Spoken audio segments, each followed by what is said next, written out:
Kita bicarakan tentang doa ijabah khassah, jawaban umum ya.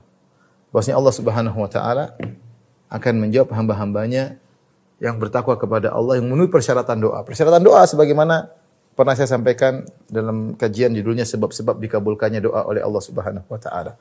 Kalau Allah sudah mengabulkan berarti Allah memuliakan hambanya tersebut. Seperti ketika berdoa dalam kondisi membutuhkan, dalam kondisi tidak sombong, menunjukkan kebutuhan kepada Allah, menghinakan diri di hadapan Allah Subhanahu wa taala. Dia hanya taat kepada Allah Subhanahu wa taala, jangan makan makanan yang haram, jangan minum yang haram, jangan pakai pakaian dari hasil yang haram. Di antaranya mengangkat tangan ketika berdoa kepada Allah Subhanahu wa taala. Ini semua doa-doa yang kalau Allah kabulkan berarti menunjukkan pada kebaikan. Tetapi pengabulan Allah Subhanahu wa taala salah satu dari tiga bentuk. Kata Nabi sallallahu alaihi wasallam, "Ma min muslimin yad'u bi da'watin laisa fiha ithmun wala qati'atir rahim illa sajaballahu biha ahada thalathah." Atau kama qala Nabi sallallahu alaihi wasallam. Kata Nabi sallallahu alaihi wasallam, tidaklah seorang muslim berdoa dengan suatu doa yang di situ tidak ada dosa dan tidak ada memutuskan silaturahmi kecuali Allah akan mengabulkan dengan salah satu model pengkabulan. Yang pertama, ya, Allah kabulkan sebagaimana yang minta. Ini Allah kabulkan. Yang kedua, Allah Subhanahu wa taala yadkhir lahu fil akhirah. Allah Subhanahu wa taala mengkabulkannya di akhirat. Yang ketiga, yasrifu anhu minasu mislaha. Allah menjauhkan keburukan yang semisal apa yang dia minta. Ini salah satu dari tiga pengkabulan doa. Jadi Allah Subhanahu wa taala pasti mengabulkan doa. Cuma pengkabulan doa Allah Subhanahu wa taala tidak harus seperti apa yang kita minta. Tidak harus seperti apa yang kita minta. Terkadang Allah kabulkan sebagaimana yang kita minta. Terkadang Allah tunda nanti di akhirat dengan pengkabulan yang lebih hebat. Karena namanya ganjaran akhirat itu lebih hebat. Jangan khawatir. Dikabulkan tapi nanti di akhirat. Daripada dapat sekarang kurang. Mending di akhirat. Yang ketiga, atau Allah palingkan darinya keburukan yang semisal apa yang dia minta. Misalnya sederhana. Dia minta diberi rezeki 100 juta. Ternyata dia tidak dapat 100 juta. Tapi Allah menghindarkan dia dari kerugian 100 juta. Ini contoh. Artinya Allah mengabulkan dalam bentuk yang lain. Ini tidak sadari. Dengan dihindarkan dari hal-hal yang memberikan kemudaratan kepadanya. Oleh karenanya ini ikhwan dan akhwat yang rahmatillah subhanahu wa ta'ala, inilah nama Al-Mujib. Nah, apa yang bisa kita lakukan dengan nama ini? Ya. Bagaimana kita beribadah dengan nama Al-Mujib? Banyak bentuk beribadah kita dengan nama Allah Al-Mujib. Ya. Pertama meyakini Allah Maha mengabulkan.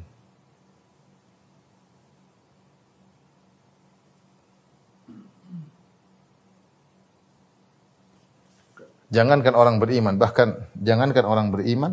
bahkan orang kafir pun Allah kabulkan.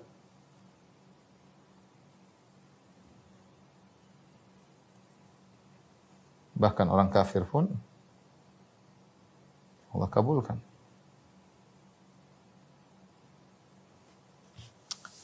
Ini yang pertama. Yang kedua, Allah pasti mengabulkan.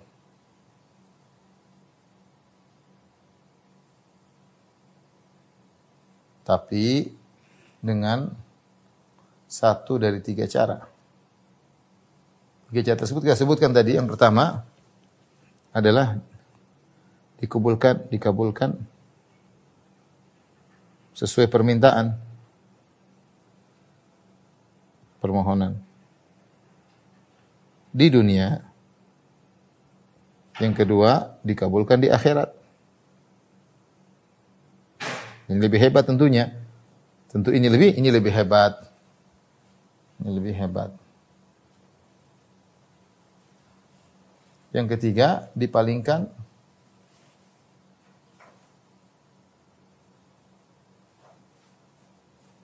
dari keburukan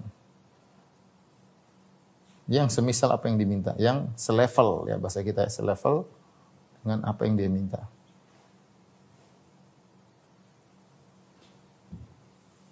Jadi kalau kita tahu pasti dikabulkan, tinggal kita berdoa. Makanya Umar bin Abdul Khattab pernah berkata, "Inilah ahmilu hammad doa."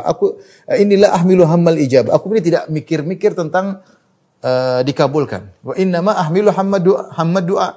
Yang aku pikir kapan aku berdoa. Karena Umar berkata kalau aku berdoa pasti dikabulkan. Wa idza ulhimtu doa, kalau aku diilhamkan untuk berdoa pasti akan datang jawaban Allah bersama doa tersebut. Artinya Umar mengatakan pasti dikabulkan. Cuma pengkabulan tersebut tidak mesti sesuai dengan apa yang kita inginkan. Ya.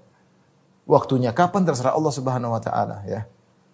Makanya Rasulullah mengatakan ittaqu da'watal mazlum. Sungguhnya hati-hati terhadap doa orang yang berbuat zalim. Doa orang dizalimi, ya. Rasulullah SAW ingatkan, ya. Kata Allah Subhanahu wa taala, kata Nabi sallallahu alaihi wasallam, Allah berfirman terhadap orang yang dizalimi, ittaqul da'watal mazlum fa innaha tuhmalu 'alal ghamam yaqulu wa izzati wa jalali la ansurannaka walau ba'da hin. Aku akan menolong kau meskipun setelah ini. Jadi Allah mengabulkan, terserah Allah kapan yang tepat, dan Allah lebih tahu tentang kemaslahatan kita. Dari sini kita tahu ketika berdoa jangan coba-coba ketika berdoa. Harus yakin. Bukan coba-coba. Atau siapa tahu. Siapa tahu dikabulkan. Enggak, pasti dikabulkan. Kata Nabi SAW, Udu'allahu antum muqina bil ijabah. Berdoalah kepada Allah dalam kondisi kau yakin pasti dikabulkan. Pasti.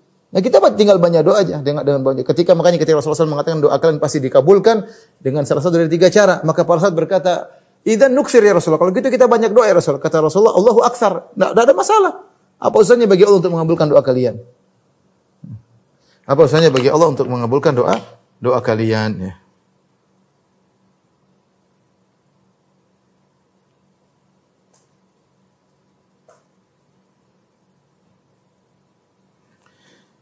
Bagaimana perkataan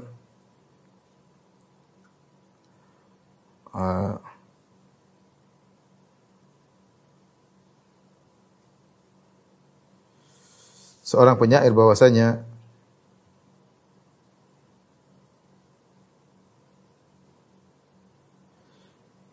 manusia, ya, kalau ditanya, kalau diminta, maka dia pasti akan marah, lama-lama akan marah kepada orang yang mintanya. Adapun Allah Subhanahu wa taala kalau tidak diminta malah marah. Itu bedanya antara Allah dengan anak Adam. Anak Adam kalau kita minta kepadanya, lama-lama dia pasti tersinggung, ya. Lama-lama dia pasti tersinggung. Karena kenapa manusia kalau diminta tersinggung? Karena kemampuannya terbatas, ya.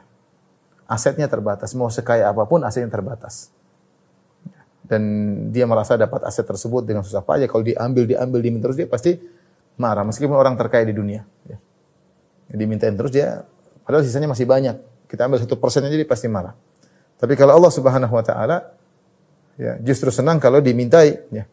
Kalau dimintai orang berdoa kepadanya, Allah semakin senang. Ya. Makanya Allah mengatakan, Innal ladzina yastakbiruna an ibadati, siapa yang sombong tidak mau beribadah kepadaku, dia tidak mau berdoa kepada Allah, sayadkhuluna jahannama dakhirin, maka akan masuk neraka dengan kondisi terhina. Dalam hadis kata Rasulullah SAW, man lam yas'alillah yaghdab minhu, siapa yang tidak minta kepada Allah, maka Allah akan murka kepadanya. Jadi tidak ada yang susah bagi Allah. Liya'zimil mas'alah, fokus untuk meminta kepada Allah. Fa innallaha la mukriha lahu, tidak ada yang memberatkan bagi Allah. Kalau memang itu baik, Allah akan kabulkan. Jadi tidak usah ragu-ragu, minta aja kepada Allah. Tidak ada yang sulit bagi Allah. Tidak ada yang sulit bagi Allah. Jadi tinggal minta, yakin Allah Maha mengabulkan, minta kepada Allah. Tapi tadi pengkabulan terserah Allah Subhanahu wa taala, yang lebih tahu yang terbaik bagi kita, ya. Jadi hendaknya husnudzon kepada Allah ketika berdoa. Segalanya mudah bagi Allah. Kita berdoa, ya Allah, ini mudah bagimu, ya. Engkau Maha Kuasa atas segala sesuatu. Yang terakhir mungkin saya ingatkan, mintalah kepada Allah dengan hati yang paling dalam.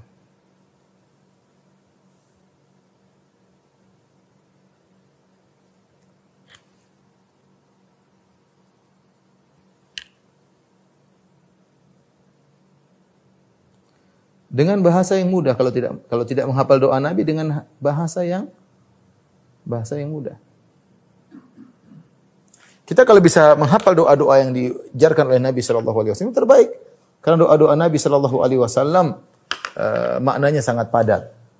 kemudian lafal-lafalnya sangat indah. Tapi kalau kita tidak mampu, ya sudah tinggal berdoa. Curahkan kepada Allah dengan kata-kata kita, dengan adab-adab ya. Karena Allah Maha mengabulkan doa, Allah Maha mendengar. Lihatlah Nabi Yunus dalam perut ikan paus di dalam 3 kegelapan, gelap perutnya ikan paus, gelap lautan, gelapnya ombak, gelap malam, tapi Allah mendengar apa yang dia minta. Subhanallah, seorang dia sujud kemudian dia bisik-bisik kepada Allah dengan bahasa yang lirih, nidaan khafiyan, dengan suara yang lirih, tapi Allah Maha mendengar.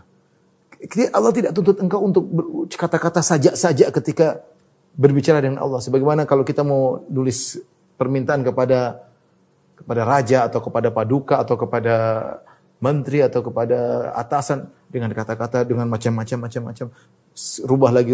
Tidak perlu, minta kepada Allah, plong aja minta kepada Allah. Allah Maha tahu, Allah Maha baik.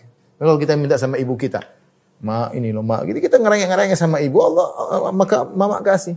Allah lebih sayang kepada kita daripada ibu kita kepada kita.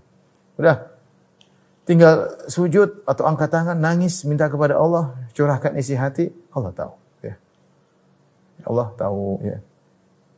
Inilah ikhwan dan akhwat yang rahmati Allah Subhanahu Wa Taala. Ya, kita punya Tuhan yang diantara namanya adalah Al-Mujib, yang Maha mengabulkan. Bagaimana dia tidak Maha mengabulkan sementara dia Maha kaya, asetnya tidak terbatas. Dia ala kulli syai'in qadir, dia maha kuasa segala sesuatu, semuanya mudah bagi Allah Subhanahu wa taala.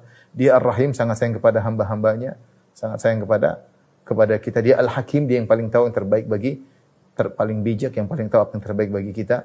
Maka tidak usah ragu-ragu kalau ada masalah, angkat tangan, minta kepada Allah Subhanahu wa taala. Sebagaimana sering dikatakan, ad-du'a silahul mu'min, doa adalah senjata seorang mukmin. Dia bukan senjata terakhir, dia senjata yang pertama ya. Sebagaimana kata Imam Syafi'i rahimahullahu taala, atahza bidu'ai wa tazdarihi wa ma tadri bima sana'ad du'a. Apa kau meremehkan doa dan kau menganggap enteng doa? Kau tidak tahu apa yang bisa dilakukan doa. Doa melakukan banyak keajaiban-keajaiban yang tidak mampu dilakukan oleh kekuatan manusia manapun. Oleh karenanya jangan lupa untuk berdoa dan serahkan urusan kepada Allah Subhanahu wa taala.